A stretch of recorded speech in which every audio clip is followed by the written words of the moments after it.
எல்லோரும் எப்படி இருக்கீங்க? நல்லா இருக்கீங்க. இன்றைக்கி நம்ம என்ன வீடியோ பார்க்க போகிறோம்னு பார்த்தீங்கன்னா, நாட்டு முள்ளங்கி முட்டை போட்டு நம்ம பொரியல் செய்ய போகிறோம்.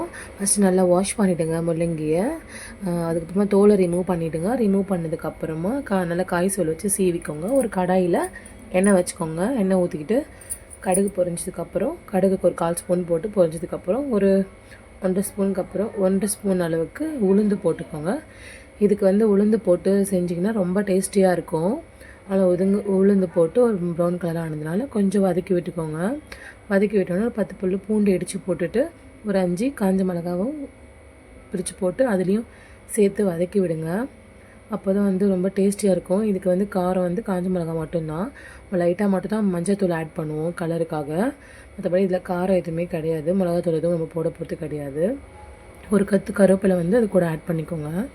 அது பச்சை ஸ்மெல் போகிற அளவுக்கு நல்லா வதக்கி விட்டுக்கோங்க. அவ்வளோ டேஸ்டியாக இருக்கும். முட்டை உடச்சி ஊற்றி இதை சாப்பிடும்போது அதுவும் சாப்பாடு சுட சுட ஒயிட் ரைஸில் இதை நம்ம இப்போ போட்டு சாப்பிட்டோன்னா அவ்வளோ டேஸ்டியாக இருக்கும்.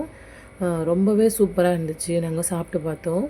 நல்லா இது வதங்கினதுக்கப்புறம் நம்ம சீவி வச்சிங்கள காய் சீவில முள்ளங்கி அது இது கூட ஆட் பண்ணிக்கோங்க. நம்ம இதில் தண்ணி எதுவும் ஆட் பண்ண போகிறது கிடையாது.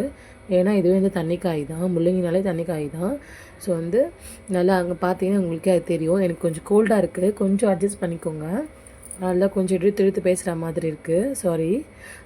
நல்லா முள்ளங்கி அது கூட மிக்ஸ் பண்ணி லைட்டாக மஞ்சத்தூளும் உப்பும் போட்டுக்கோங்க. தேவையான அளவுக்கு உப்பு. பார்த்திங்கன்னா தண்ணி அதிலே தெரியுது. பார்த்திங்களா அந்த தண்ணி ட்ரை ஆகிற வரைக்கும் நம்ம சிம்லேயே வச்சு வதக்கிட்டே இருக்கலாம். இப்போ பார்த்திங்கனாலும் வருது. நல்லா வதக்க ட்ரை ஆனதுக்கப்புறம் 3 முட்டையை உடச்சி ஊற்றிக்கலாம். உங்களுக்கு தேவையான அளவுக்கு நீங்கள் முட்டையை உடச்சி ஊற்றிக்கோங்க. நான் 3 தான் போட்டிருக்கேன். உங்களுக்கு தேவையான அளவுக்கு நீங்கள் போட்டுக்கலாம். நல்லா வதக்கி நம்ம மஞ்சத்தூள் எதுவும் போட போகிறது உப்பு எல்லாம் போட்டாச்சு. மஞ்சத்தூள் இப்போ முதலே போட்டுட்டோம். இப்போ எதுவுமே தேவையில்லை. நல்லா மூடி வச்சுட்டு ஆவி வந்ததுக்கப்புறம் நீங்கள் பேட்டி பார்த்தீங்கன்னா இப்போ முள்ளங்கி முட்டை ரெடி ஆகிடுச்சு. முட்டை பொரியல் சூப்பராக வந்துருச்சு. இந்த வீடியோ உங்களுக்கு பிடிச்சிருந்தா லைக் பண்ணுங்கள், ஷேர் பண்ணுங்கள். புதுசாக நம்ம சேனலை பார்க்குறவங்கள தயவுசெய்து சப்ஸ்கிரைப் பண்ணிவிட்டு பாருங்கள். அப்போ தான் நம்ம போடுற வீடியோஸ் எல்லாமே உங்களுக்கு நோட்டிஃபிகேஷனாக வரும்.